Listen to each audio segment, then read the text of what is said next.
Ito yung mangyayari sa'yo kapag nagsimula ka ng bagong direksyon. Ipapa-imagine ko sa'yo, okay?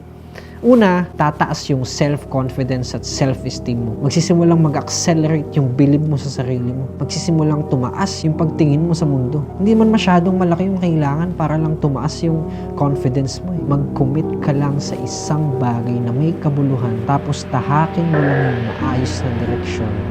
Mafe-feel good ka na agad sa sarili mo. Tapos mag-exercise ka lang naman. Ipapadyak mo lang yung dalawang paa mo. Magbabasa ka lang ng libro.